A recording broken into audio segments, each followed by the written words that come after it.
If you're part of the Honest and Open Conversations community, thank you. And if you're not yet, now's the time to join us, because this movement only gets stronger with every voice that stands with it. Now on to today's podcast.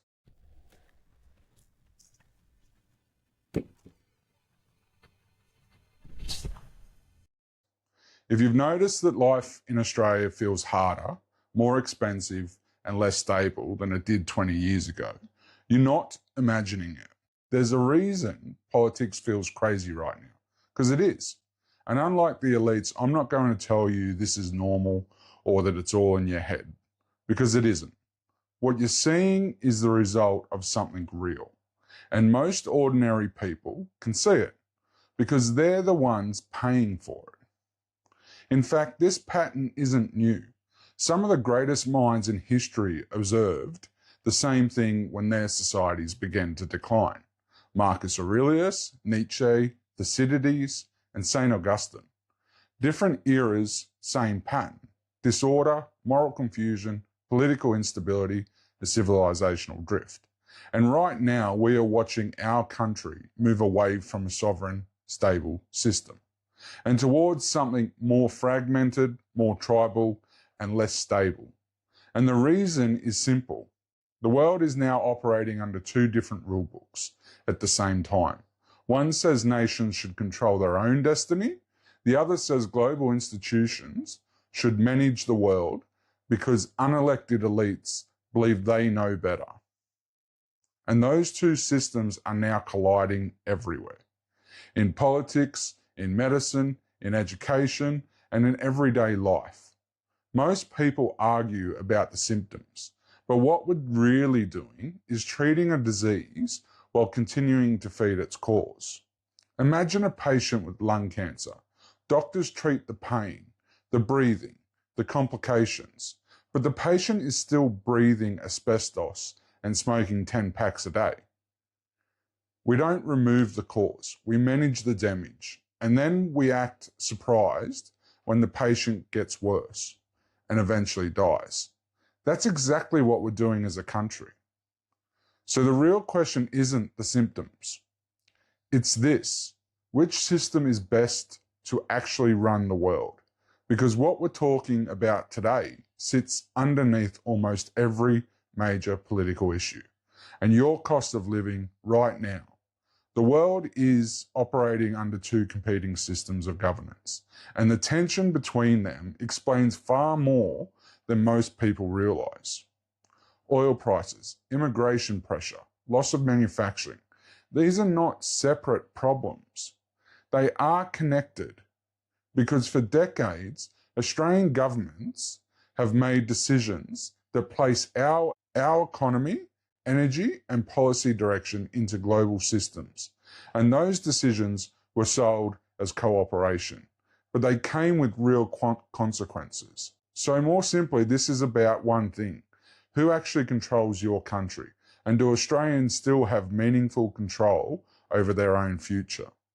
There are two systems: the sovereign state system and the global governance system.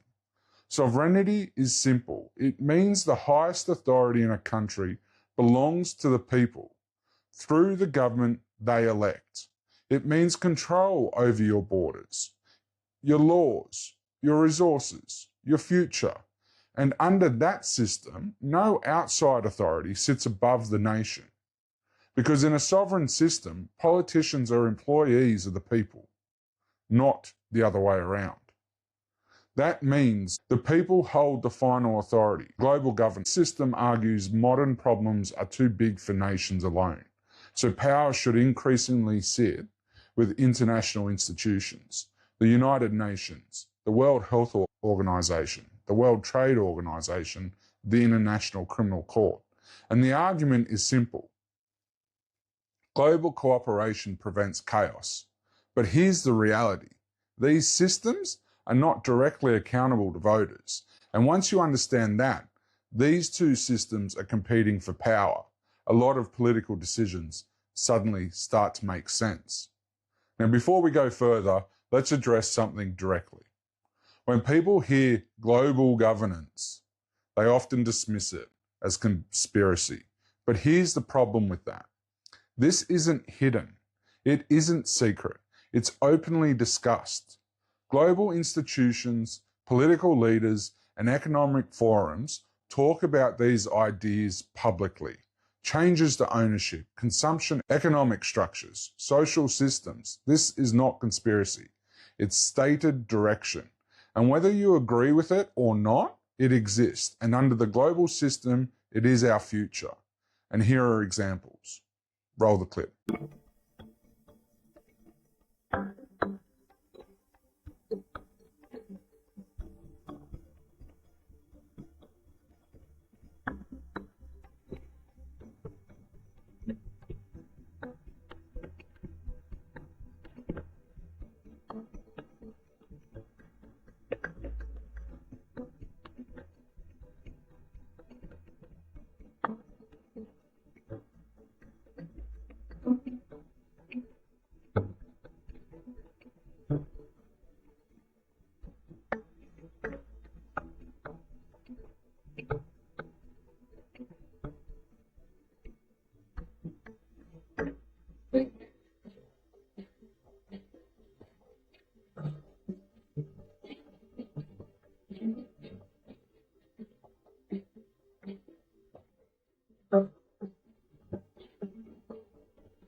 Now let me give you another example from a completely different angle. Roll the video.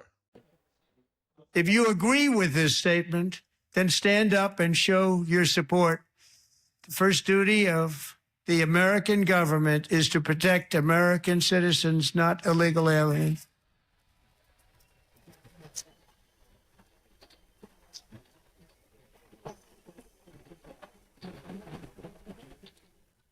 Isn't that a shame? You should be ashamed of yourself not standing up. You should be ashamed of yourself. That is why I'm also asking you to end deadly sanctuary cities that protect the criminals and enact serious penalties. What you just saw there is more than a political moment. It's a clear example of the two systems colliding in real time. On one side, you have a leader saying, if you believe your country should come first, stand up. And on the other side, half the room stays seated. That's not just politics. That's a signal that parts of the political class are no longer operating for a sovereign framework, but from something else. And once you see that, a lot of things that used to look confusing start to make perfect sense. Global governance shifts power away from citizens and toward systems that cannot be voted out. And when that happens, politics changes. People stop being treated as citizens. They get divided into groups, identity groups, victim classes, political tribes. And once that happens, society becomes less national and more fragmented, more unstable, more hostile. We're already seeing it. Turn on the news, violence, division, and breakdown in social trust. Look who generally is committing these crimes, because they come from cultures that are tribal and uncivilized. In a sovereign system, government sets the rules. In a global system, government adapts to instructions by global pressures. And this, it shows up in the economy as well. We're told developed countries shouldn't produce what can be made cheaper elsewhere. Sounds efficient, but what does cheaper actually mean? Lower wages, lower standards, fewer protections, and in many cases, conditions we would never accept here. So we outsource production and we outsource responsibility with it. Companies profit, consumers benefit, and everyone looks the other way. But if we're honest, those products are only cheap because someone else is paying the real cost. People like this. Roll the clip. With limited local opportunities, a recruiter secured a job for Emir at an electronics factory in Asia. Since arriving, he's received none of his wages. His boss claims they're being used to pay off his recruitment fees and living costs. He works 14 hours a day and lives in an overcrowded, unhygienic dormitory. The components Emir makes will be used in cameras across the world. Emir is a victim of modern slavery in supply chains. Gabrielle travelled from the Caribbean to work a season on a farm in North America. Her visa is tied to her employer, who has refused to give back her passport and warned her that if she complains about her treatment, he'll have her fired and deported. The crops Gabrielle farms will be sold across the continent. Gabrielle is a victim of modern slavery in supply chains. Joseph lives in a village in Central Africa. Since the age of 8, Joseph has been digging for cobalt with his hands without any protective equipment while exposed to toxic dust. He's scared to leave because he has been told there will be consequences for his family. The cobalt Joseph mines will be used to produce laptop batteries. Joseph is a victim of modern slavery in supply chains. Sadly, like Joseph, Gabrielle and Emir, 50 million people across the world are estimated to be living in modern slavery. 28 million are in forced labour. Modern slavery occurs when an individual is exploited by others for personal or commercial gain. Whether tricked, coerced or forced, they lose their freedom. कब से काम कर रही हो degrees कब से चल रही हो अभी कितना उम्र है तुम्हारा 10 lakh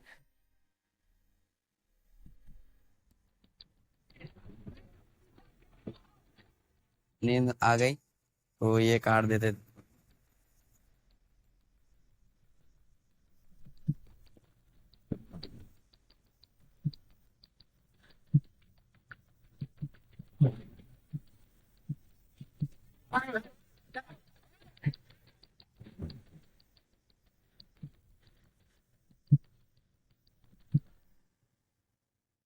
We are not animals. There is no slave trade anymore.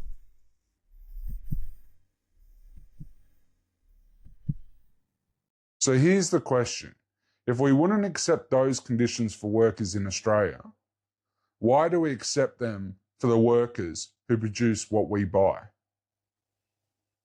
Now let's move from theory to reality, because this only matters if you can see how it affects your life, right? The systems we're talking about affects everything.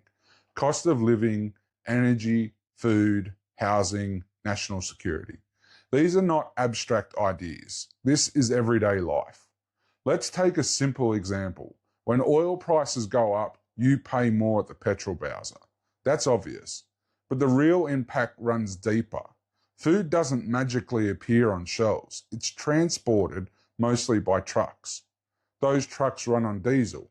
So when diesel goes up, freight goes up. When freight goes up, food prices go up. And it doesn't stop there. Imported goods cost more to ship. Machinery costs more to move. Energy production cost increase. Maintenance cost increase. Transport cost increase. So when fuel rises, everything rises. Electricity, food, goods and services. Almost instantly. And when a country loses control of something as fundamental as its energy system, the cost of everything else eventually follows. This is where sovereignty becomes real, because Australia is resource rich. Coal, gas, uranium. Yet we are paying some of the highest energy prices in the developed world. Not because we lack resources, but because policy has prioritised global frameworks over our national needs. As I understand the system, our gas is dug up, we sell it to the global market at a low price, then buy it back at a higher price. Madness, right? But that's the global system way. It makes multinationals plenty of money, but it leaves Australians living on the streets. There was a time when governments understood something simple. Certain things should never be treated like normal market commodities. Electricity, fuel, water, communications. These are sovereign infrastructure because a private company will always act in the interest of the company, not the nation. And when companies control essentials, they gain leverage. And when the state won't act, the public pays. That is why privatisation of critical infrastructure has been so destructive. Australians are paying more and getting less control. And then we're told why. Climate policy, carbon constraints, global commitments, different language, same results. Australians pay more. Now let's talk about carbon policy. Australia signed Kyoto, then Paris, and each time it was presented as unavoidable, as though the decision had already been made somewhere above the nation. But that's the point. That's global governance in action. Policy built above the country, then pushed down through government, industry, and ultimately you. And you pay for it. In your power bill, in your groceries, in your construction costs, in your taxes. And meanwhile, major emitters operate under completely different rules. And here's where it gets even more interesting. In a country like Australia, where bushfires are a natural reality, the best defence is fuel reduction, controlled burn-offs. But under global frameworks like Paris, those burn-offs are counted as emissions. Yet large uncontrolled bushfires often aren't treated the same way. So the action that prevents disaster is penalised, while the failure to manage risk avoids scrutiny. So let's stop pretending this is complicated. Are we managing risk or are we managing numbers?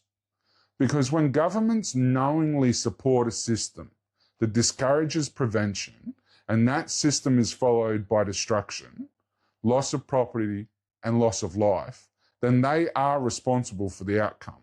Not indirectly, not accidentally, directly. And if those same outcomes are then used to justify more of the same policies, then we're no longer talking about incompetence. We're talking about a system that sustains itself through the very disasters it claims to prevent. And that raises the real question. Is this about protecting Australians, or is this about maintaining a global agenda, no matter how many Australians are murdered? Now let's bring this back to housing, because this is where people feel it most. If you increase population faster than infrastructure, housing pressures rise. That's not political. That's supply and demand. More people, not enough homes. Prices go up. Rents go up. Ownership becomes harder. At the same time, regulation increases build costs. So supply gets hit while demand keeps rising. And then politicians act like it's a mystery. It isn't. And then they point to GDP. But GDP alone means very little. The real measure is GDP per capita.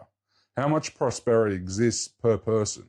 And by that measure, Australians are going backwards fast. But you don't need a fancy economic report to tell you that. You're living it, aren't you?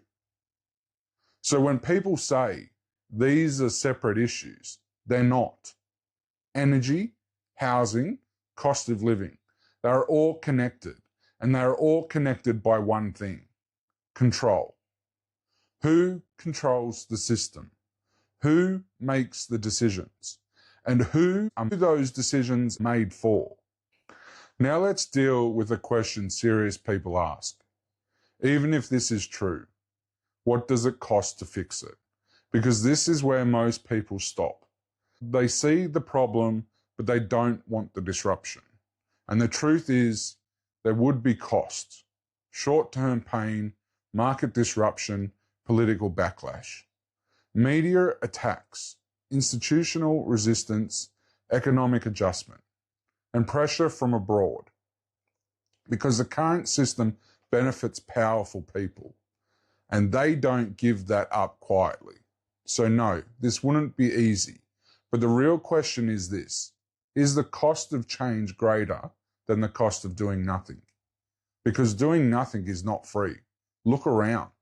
We're already paying higher fuel, higher electricity, higher food, higher housing, more dependence, weaker industry, less control, and less accountability. That a future that looks worse than the past, that is the cost of the current system. The difference is simple.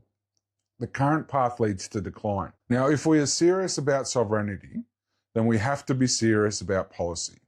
Because sovereignty is not just an idea. It has to show up in real decisions made by real governments and real people. And it starts with one principle. Government exists to serve its own people, not global institutions, not political parties, not international approval. The Australian government exists to serve Australians. Everything else is secondary. From that foundation, everything changes. Energy policy changes.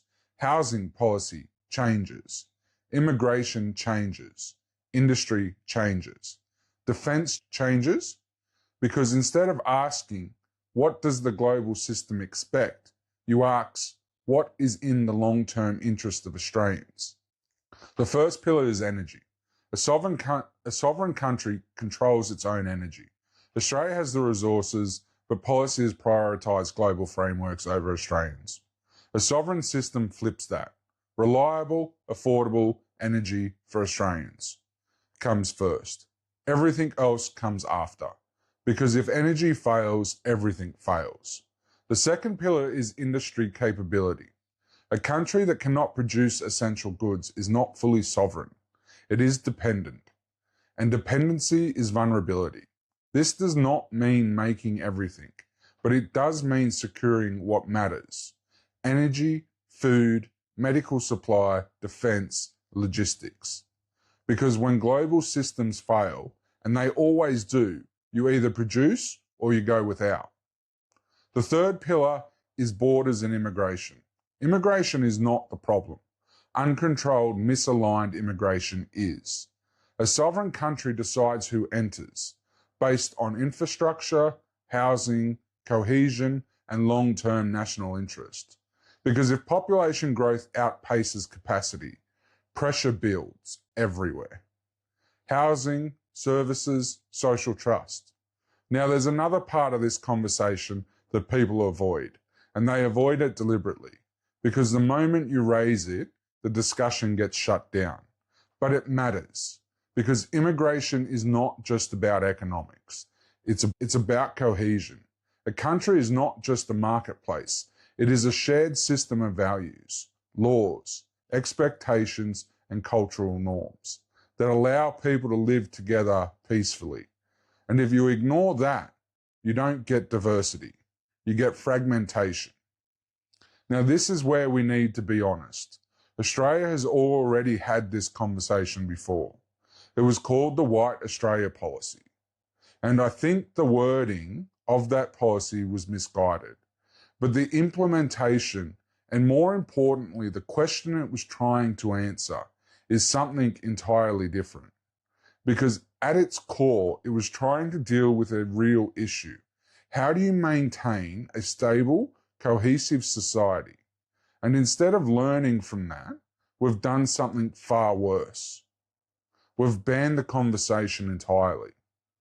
Because today, if you attempt to discuss the pros and cons of that policy, not the name, not the framing, but the underlying idea of cohesion, you get labelled, shut down, dismissed, and without an argument ever been made. But refusing to have the conversation doesn't make the issue disappear. It just guarantees the problem gets worse. Because a modern immigration system that ignores shared values, ignores integration, and ignores cultural compatibility is not neutral. It creates pressure on social trust, on institutions, on law enforcement, and on national identity. So instead of pretending this issue doesn't exist, a serious country would confront it directly, openly, honestly, without slogans, without fear, and that leads to a simple principle. A future immigration policy should not be based on race. It should be based on shared values. People who come to Australia should be willing to adopt the values that make Australia work. Respect for law, freedom of speech, responsibility as citizens, because if you refuse to decide who comes in, you are choosing the future of this country. And if you get that wrong, Australia won't stay a country people want to come to. It becomes a shithole people want out of. The fourth pillar is housing, because housing is not just economic. It is psychological. It determines whether people feel invested in their country. If people can build a life, they will defend it. If they can't, that bond breaks. And when that bond breaks, stability follows. A sovereign government treats housing as a national priority, not a speculative market. The fifth pillar is national defence. Sovereign nation must be able to defend itself, not just rely on others. Alliances matter, especially with the United States, but dependence is not strength. Right now, Australia is not in a position to defend itself independently against a major power. That is a strategic failure, and it comes from decades of complacency. We have reduced manufacturing, reduced stockpiles, reduced capability, and assumed stability would last forever. It won't. The world is becoming less stable, not more. And in that world, weakness gets tested, because in peace, dependence looks like efficiency. In conflict, it becomes vulnerability. Shipping routes get disrupted, supply chains break, costs explode, delays compound, and suddenly the system everyone relied on stops working. That is when sovereignty stops being theory and becomes survival. And all of this comes back to one final pillar: accountability. Because sovereignty means nothing if government is not accountable to the people. Right now, many Australians feel like elections change very little. Different faces, same outcome, same direction, same system. That destroys trust. A sovereign system restores responsibility, because if government answers to the people, then decisions have consequences. And without consequences, there is no real democracy. So when we talk about sovereignty, we are not talking about isolation. We are talking about responsibility. Responsibility to our citizens, our future, and the next generation. Because the alternative is already visible: higher cost, weaker institutions, greater dependence, and a system increasingly disconnected from the people it serves. So let's step back, because this was never just about oil, or immigration, or housing. Those are symptoms. What we've been talking about is the system underneath all of it. The system that decides who holds power and who that power serves. Right now, two models are competing. One says nations serve their people. The other says nations serve a global system. And those models are colliding everywhere. In politics, in economics, in culture.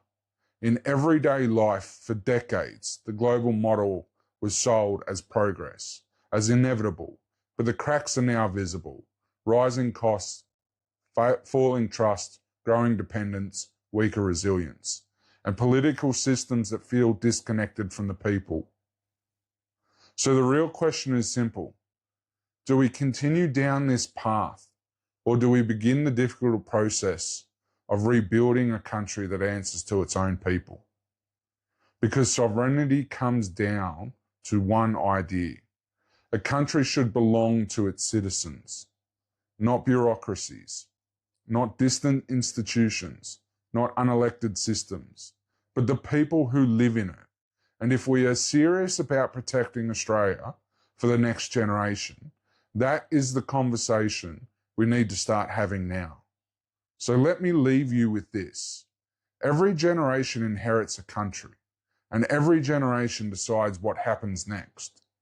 Do we protect it, strengthen it, pass it on stronger? Or do we give it away piece by piece until one day we realise it no longer belongs to us? Because everything we've talked about comes back to one question. Who does this country belong to?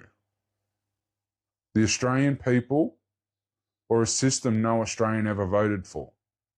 Because sovereignty is not abstract. It is simple. The future of this country should be decided by the people who live in it. And if that principle disappears, then democracy disappears with it. Because if a nation stops belonging to its people, it won't remain a nation for very long. This is honest and open conversations, unfiltered, unrestricted, unapologetic. The fight for truth is not over. It's just getting started. I want to thank every single one of you, our listeners, our followers, and especially our members. Your support is the reason this show exists. This platform was built for people like you, people who still believe in truth, in courage, and in having the hard conversations that matter.